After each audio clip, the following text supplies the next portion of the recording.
इस स्वतंत्रता दिवस के अवसर पर उपस्थित देवियों और सज्जनों, मैं सूबेदार शशिकांत निकम इसकी बहुत बहुत बधाई देता हूँ। जब जब तिरंगा लहराता है तो भारत माता की जय के नारे अपने आप गूंजने लगते हैं। हवा में एक राष्ट्रभक्ति की, राष्ट्र प्रेम की धुन सवार हो जाती है और हम सब अपने आप गाने लगते हैं हमारा राष्ट्रगीत जन गण मन, जो हर बच्चा बच्चा जानता है और दुनिया में ये सबसे लोकप्रिय है। सर ने तिरंगे के बारे में बता दिया। एंड रूल की पॉलिसी को लागू करने के लिए बंगाल का डिवीजन किया। मकसद था हिंदू मुस्लिम में फूट पाड़ना, लेकिन हम एज ए इंडियंस उनको ये मंजूर नहीं था। सभी ने उसका जम के विरोध किया, लेकिन अंग्रेज झुके नहीं, लेकिन देशभक्त भी रुके नहीं। विरोध होता रहा, विरोध होता रहा। बीच में जॉर्ज पंचम, जो उस समय ब्रिटिश साम्राज्य का राजा था, जिसका साम्राज्य पूरे दुनिया में फैला हुआ था, उसके राज्य का सूरज कभी डूबता नहीं था। उसका इंडिया में, हिंदुस्तान में दौरा आयोजित हुआ। उसके सम्मान में मुंबई में गेटवे ऑफ इंडिया खड़ा किया गया। राजा आएगा और प्रजा की मांग पूरी ना करे तो उसे कौन राजा कहेगा। तो उस समय की प्रमुख मांग जो थी, बंगाल का डिवीजन वापस लो, उसे राजा ने मान लिया। अभी मानने के बाद राजा का स्वागत तो करना। बच्चन में सबसे पहले उसके सम्मान में गीत गाया गया, हमारा बादशाह। और उसके बाद गुरुदेव श्री रविंद्रनाथ टैगोर, जो नोबेल प्राइज विनर भी थे, उनको गुरुदेव कहा जाता था। उन्होंने जन गण मन, ये उस समय इसको मॉर्निंग सॉन्ग ऑफ इंडिया कहा जाता था, क्योंकि आप इसकी 5वीं पंक्ति सुनोगे तो उसमें मॉर्निंग का जिक्र है। तो ये गाना गाया गया, लेकिन इसमें उन्होंने उस अंग्रेज के लिए अधिनायक और भाग्य विधाता शब्दों का प्रयोग किया, जो बाद में कंट्रोवर्सी हुआ, वो हम आगे विस्तार से जानेंगे। लेकिन जब ये गाना चर्चा में रहा तो इस गाने के लेके जो कंट्रोवर्सी हुई वो क्यों हुई, इसका हम विस्तार से समझेंगे। इसके 5 स्टांजा है, जिसका पहला स्टांजा हमने राष्ट्रगीत के स्वरूप में एक्सेप्ट किया गया है। तो पहला स्टांजा आप सभी जानते हो, जन गण मन, हम सब जन, उनके गण मतलब ग्रुप, और मन के तुम अधिनायक हो, हमारे भाग्य विधाता हो।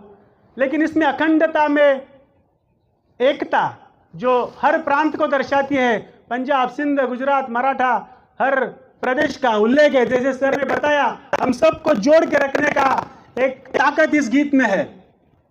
लेकिन अगर आप इसकी दूसरी पंक्ति सुनोगे तो उसमें आता है, दूसरी पंक्ति कुछ इस प्रकार है, जिसे अभी राष्ट्रगीत नहीं है तो आप आराम से सुन सकते हैं, क्योंकि it's not a part of national anthem.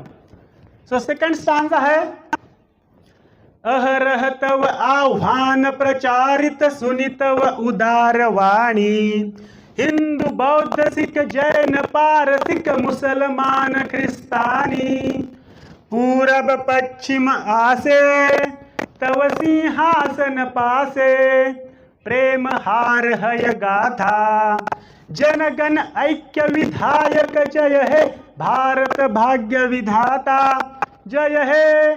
ये जय है हर स्टांजा में आएगा, क्योंकि उसका जयगान गा रहे। किसका? जो ऐक्य विधायक है। उस समय उसने हमारे बीच का ऐक्य बढ़ाने के लिए एक स्टेप लिया, बंगाल का डिवीजन वापस लिया, तो हम में ऐक्य आ गया, हम सब एक होने की भावना बढ़ गई, इसलिए उसको कहा है ऐक्य विधायक। हे राजन, तुम्हारे पूरब पश्चिम तुम्हारे पास आता है, क्योंकि जब पूरब की तरफ निकलो तो पश्चिम आता है, तब तक तुम्हारा सिंहासन आ जाता है। तो ये उस राजा के लिए कही गई बातें हैं। तीसरे स्टांजा में कहते हैं,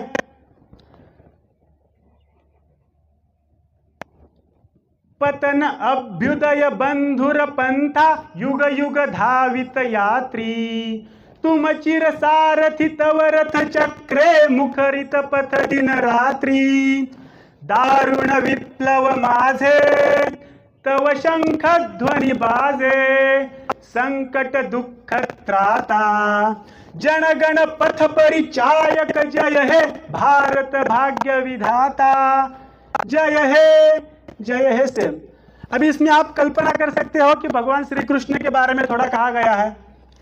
अब ये उपमा है, जैसे हम किसी को उपमा अलंकार में बोलते हैं, तो इसको भगवान के साथ कंपेयर कर रहा है कि आप ही हमारे दुख त्राता हो, आप ही हमारे पथ परिचायक हो, आप हम जब संकट में होते हैं तो आपका शंख बजता है। तो राजा इतना खुश हुआ कि मुझे भगवान की उपाधि दे रहे हो, बहुत बढ़िया, इतना तो मेरे लिए किसी ने इतने अच्छे शब्द नहीं कहते। तो बाद में उनको गीतांजलि ग्रंथ के अगेंस्ट नोबेल प्राइज भी मिला था। तो इसके चौथे पंक्ति में कहते हैं, रात्र प्रभातिल उदिल रवि छवि पूर्व उदय गिरि भाले। सॉरी, ये लास्ट स्टांजा है। चौथा है, घोर तिमिर घन निबिड़ निशीथ पीड़ित मूर्छित देशे जागृत छिल तव अविचल मंगल नत नयने अणिमेशे दुस्वप्ने आतंके रक्षा करिले अंके स्नेहमयी तुमी माता जनगण दुख त्रायक जय है भारत भाग्य विधाता। माने सेल्फ एक्सप्लेनेटरी है कि हम अभी घोर अंधकार में है, आपकी तरफ अनिमेष नेत्रों से देख रहे हैं, आप ही हमारी माता है, आप ही हमें रक्षा कर लो, हम आपके अंकित हो गए हैं। यह मतलब उस राजा के अगेंस्ट उनके भाव है, जो एज ए लिरिक्स राइटर उसको हम दिल से सैल्यूट करते हैं कि ऐसा लिरिक्स हमने देखा नहीं, इतना भाव। और लास्ट में कहते हैं, जिसके लिए इसको मॉर्निंग सॉन्ग भी कहा गया था, लास्ट के स्टांजा में कहते हैं, रात्र प्रभातिल उदिल रवि छवि पूर्व उदय गिरि भाले गाहे विहंगम पुण्य समीरण नव जीवन रस ढाले तव करुणारुण रागे निद्रित भारत जागे तव चरणे नत माथा जय है जय है जय जय जय है भारत भाग्य विधाता। तो ये भी सेल्फ एक्सप्लेनेटरी है कि अभी आप आ गए और रात्र खत्म हो गई, सूरज पूरब की टेकड़ियों से उग रहा है, पंछी मधुर स्वर में गा रहे, हवा का झोंका अमृत ला रहा है और हम आपके सामने नतमस्तक है। इसलिए इसको मॉर्निंग सॉन्ग के नाम पे कहा गया। उस टाइम सोशल मीडिया नहीं था, तो दूसरे तीसरे दिन अखबारों में खबर छाई कि एक अंग्रेज को आप हमारा अधिनायक मतलब नेता कैसे कह सकते हैं, वो हमारा भाग्य विधाता कैसे हो सकता है। लेकिन गुरुदेव ने इसके ऊपर चुप्पी साधी। लेकिन अपने अंतकाल से 2 साल पहले उन्होंने एक प्रसिद्धि पत्रक जारी किया। उसमें कहते हैं, अगर कोई कहता है कि यह मैं अंग्रेज के लिए लिखा हूँ तो यह मेरा बहुत बड़ा अपमान है, मैं इतनी बड़ी मूर्खता कैसे कर सकता हूँ, यह तो मैंने सुप्रीम पावर के अगेंस्ट, वही हमारा अधिनायक है। लेकिन अगर हम सभी पंक्तियों का सारांश देखते हैं, हमारे जनगण मन में जो है कि हम तव शुभ आशीष मांगे, तो अगर भगवान के लिए हम भगवान के पास आशीष क्यों मांगेंगे। और हम जय जयकार किसी राजा की गाते हैं, जैसे छत्रपति शिवाजी महाराज की जय बोलते हैं, किसी भगवान की जय हम नहीं बोलते। भगवान को हम प्रार्थना करते हैं, उसके गुण गाते हैं, लेकिन जयकार नहीं कहते। तो ये बहुत सारे तथ्य हैं। तो जब इंडिया आज़ाद हुआ और राष्ट्रगीत की बात आई, तो सबसे पहले स्वतंत्र वीरों के नाम पे, उनके लबों पे आने वाला गाना वंदे मातरम, इसकी सबने मांग की। लेकिन उसमें वंदना की कहानी थी, तो हमारे मुस्लिम भाइयों को वो पसंद नहीं था। तो उनका भावनाओं का सम्मान करते हुए संविधान सभा ने उस गीत को खारिज किया। दूसरा गाना आया सारे जहां से अच्छा, वो भी बहुत बढ़िया गाना है, उसके भी भाव सही है। जब आर्मी की धुन पे बजता है तो हमारे अंदर एक जोश सा फैल जाता है। लेकिन उसके कवि, लिरिक्स राइटर कवि इकबाल पाकिस्तान में रहने गए, तो किसी पराये देश का लिखा हुआ गाना हम कैसे लिख सकते हैं, तो ये गाना भी खारिज हुआ। लेकिन ये जनगण मन जो ओरिजिनली बंगाल भाषा में था, इस बंगाली गाने को नेताजी सुभाष चंद्र बोस की आजाद हिंद, नेताजी को बहुत अच्छा लगा। इस गाने में देश की एकता प्रतीक है, हर राज्यों का। तो पूरी फौज को बांधने के लिए उन्होंने इसको हिंदी में ट्रांसलेट किया और अपनी सेना का एक ऑफिशियल सॉन्ग बनाया।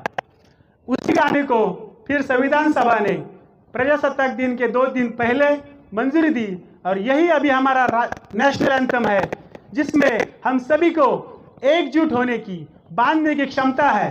देश का पूरा पैट्रियोटिज्म है। अभी आज पहली बार, जैसे सर ने बताया कि वंदे मातरम को भी इस राष्ट्रगीत का दर्जा दिया गया है, उसको भी गाया जाएगा। दोनों हमारे बीच में देशभक्ति पैदा करता है। लेकिन तिरंगा और भारत माता, ये दो शब्द मेरे हिसाब से और ज्यादा पैट्रियोटिक है, क्योंकि हम सलामी तिरंगे को देते हैं और सेवा भारत माता की करते हैं। तो इस अधिनायक और भाग्य विधाता के कंट्रोवर्शियल शब्दों की वजह क्या हम ऐसा गा सकते हैं? हालांकि हम जो दो लाइन गाने वाले हैं वो भी नेशनल एंथम नहीं है, तो इसका भी सम्मान फिलहाल करने की जरूरत नहीं है। आप विश्राम अवस्था में रह सकते हैं। ये दो शब्द अगर हम ऐसे गाए तो कंट्रोवर्सी खत्म हो जाएगी, ये मेरा मानना है। आपका मानना क्या है ये मुझे बहुत मायने रखता है। अगर आप में से कुछ लोग कहते हैं कि इट्स नॉट सही, it's controversial, then I will drop my song here. So I will present two lines. ये हम ऐसा गा सकते हैं, गाएंगे नहीं। जन गण मन का तिरंगा जय हो भारत माता, पंजाब सिंध गुजरात मराठा। फिर अपना जो नॉर्मल है, जो आगे की सब पंक्तियों में देशभक्ति की धुन सवार हो जाती है। लास्ट में फिर आता है एक जगह जन गण मन अधिनायक जय हो भारत भाग्य विधाता, तो वहां भी जन गण मंगलदायक जय है मेरी भारत माता, जय है जय है जय है जय जय जय जय है। ये गाना मैं भी गा सकते हैं कुछ सालों बाद, लेकिन फिलहाल हमें इसी राष्ट्रगीत का सम्मान करना है। और जब राष्ट्रगीत खत्म होता है तो बोलना भी है भारत माता की वंदे। धन्यवाद, जय हिंद। Thank you sir.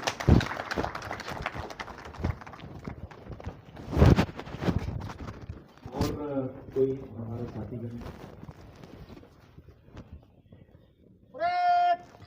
सावधान।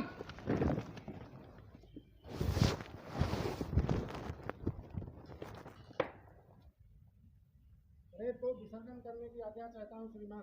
आज्ञा।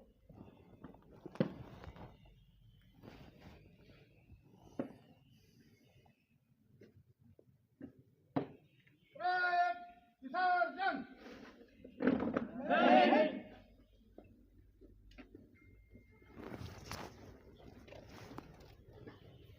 अभी स्वीट डिस्ट्रीब्यूशन का चालू कर।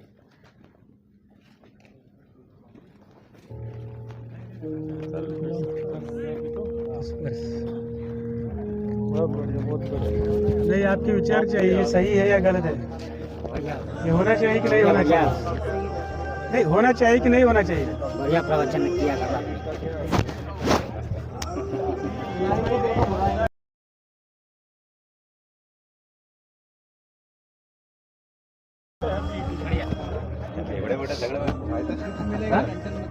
चांगलं माहिती आहे। अरे बस 3-4 साल से पढ़ाई कर रही थी। जब परेडला उभं राहता रे आधी नाही थँक्यू। जे म्हणजे आपल्याला माहिती नव्हतं ते बोलले। तुम्ही मराठीच्या? हो, म्हणजे हे साईड माहितीच नव्हती। हा ही साईड आहे, रियालिटी आहे, पण हळूहळू